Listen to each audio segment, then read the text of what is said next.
Well, how about that? Looks like we got the thing working right again. Good morning. How you doing? Or good afternoon, whichever time it is you're watching us. So, if you saw the picture and everything coming in, you know what we're talking about. And we're talking about this Battleship movie. I like this one, so if I've already done it, then I have already done it. But I didn't see it on my YouTube channel, so this might have been one they took down. Sure seems like I've done it, though. But anyway, Battleship was based. This Battleship movie was based on the board game Battleship. It was the ship in it was the USS Missouri, and it was decommissioned in 1984. It looks like. Anyway, so basically what happened in the movie is our scientists sent a message to another planet that had what they call a Goldilocks planet. Just a minute, I'll be right back.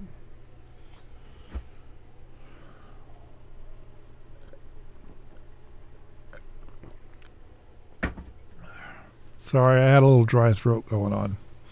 Can't let that happen.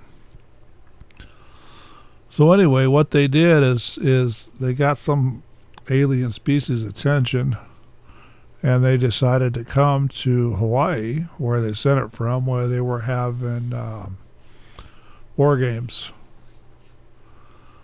Yeah, the war games that started in 1916, they were having war games with China and Russia and all them, where they were basically simulating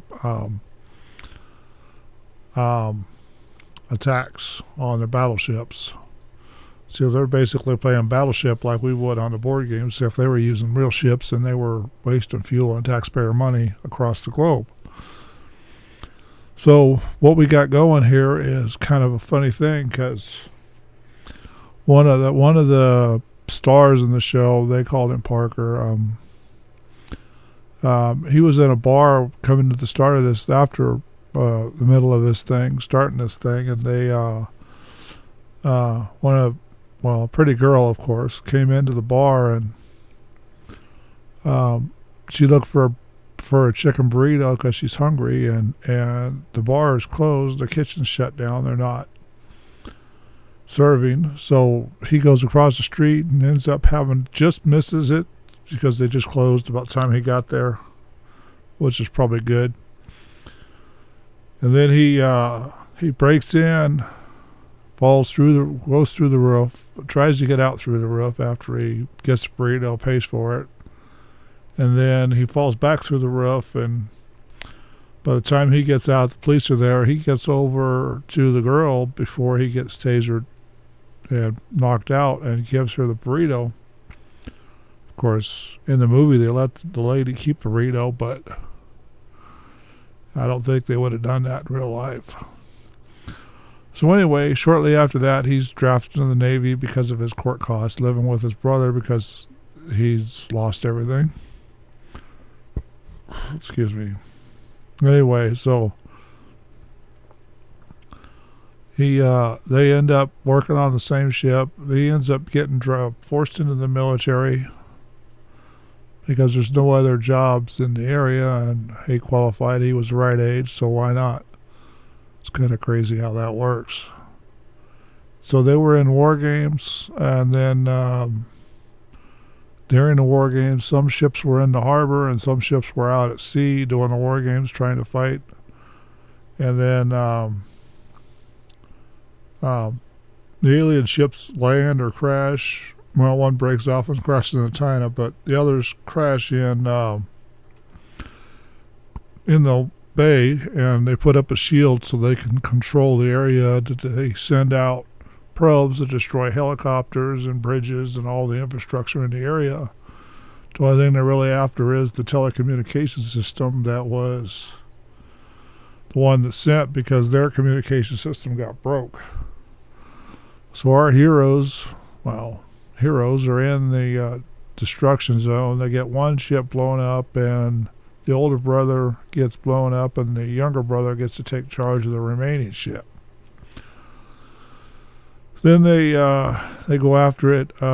They pick up survivors in the water. Then um, they figure out how to fight using chart plot and NORA, the weather buoys that are running around there for water displacement. And they figure out how to chart them because they're not visible to radar, so the conventional stuff won't happen.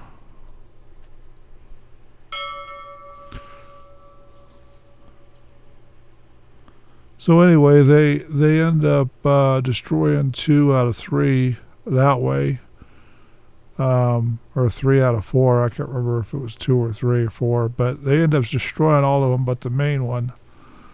And then they lose their ship because the main one takes them out with one of their probes. It cuts from one end of the ship to the other, the bow to the stern, and everybody's in life rafts on the water, which is kind of fun. But they ended up needing a new ship, so they go over and take the museum ship, the USS Missouri. They have enough fuel to run across the bay and come back.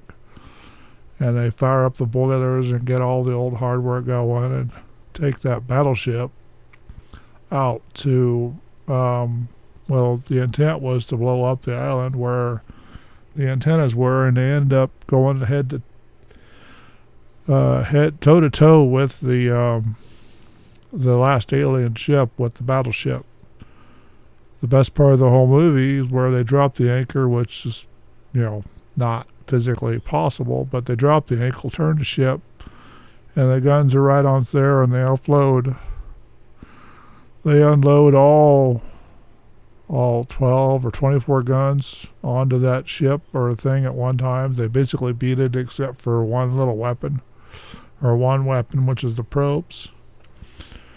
Then they have to fight with the last round, take it out of the destroyed turret to one of the turrets that are working, which is like 600 feet or something, they said.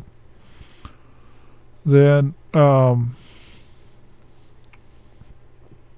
they finally get the round in there, and about the time the alien ship launches figures out how to get their probe launched towards the battleship, they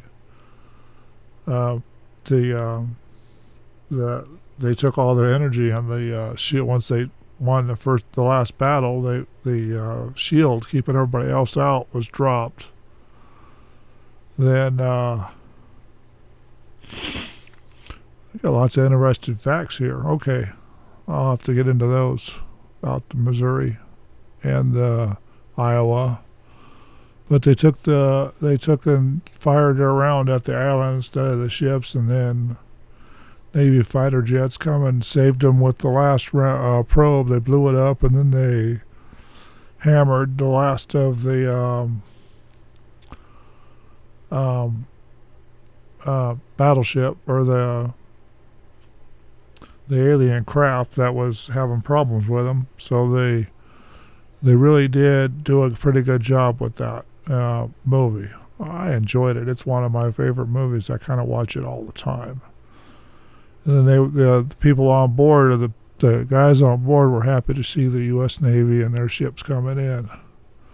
So the last time the USS Missouri, or Iowa, or the Missouri was used was in the Gulf War in 1991, which is kind of interesting. The new Naval Registry in 2000s. World War II era battleships remain, and some USS World Tour remain in use today as a museum. Yeah, they do. They got them in museums. You can walk through them.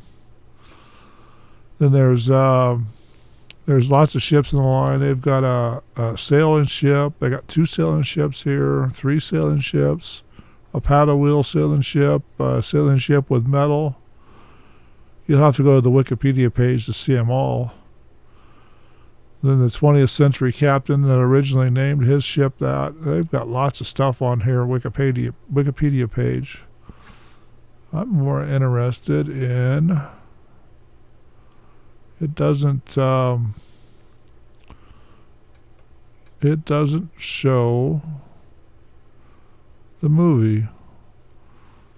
Let's see if I can change that. Have to do a little search here.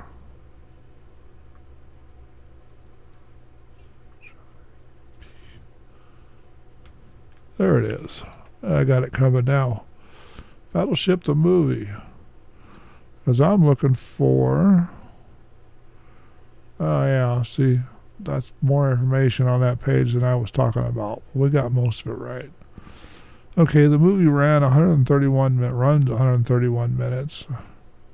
They spent $200 million to make it, and they made $303 million at the box office. Imagine they're still making more, but they made a profit, just $100 million, $103 million. And they call this a military science fiction action film. And it's also another whodunit film, and there's a little bit of a love story in there too. Not much, but there is. Let's see. Yeah, Plan B, Plan G. They talk about it. They talk about NASA can't see through the shield on this page. There's all kinds of stuff on this thing. Now, yeah, like I say, this was based on a board game and a book. Yeah, a board game of the same name is what they call it. But I think there was a book. And they did use the USS Missouri. My videos aren't getting very long with this stuff, so it ought to take up less space and be a whole lot easier to use. So anyway, what do we have next? Because I'm done with this. You could tell it went away. We got the net next. We're going to do that one. That's one with Sandra Bullock. So we'll see you next week with the net. And if I get any news to update you with, I'll update you. Anyway, so we'll talk to you later. Bye.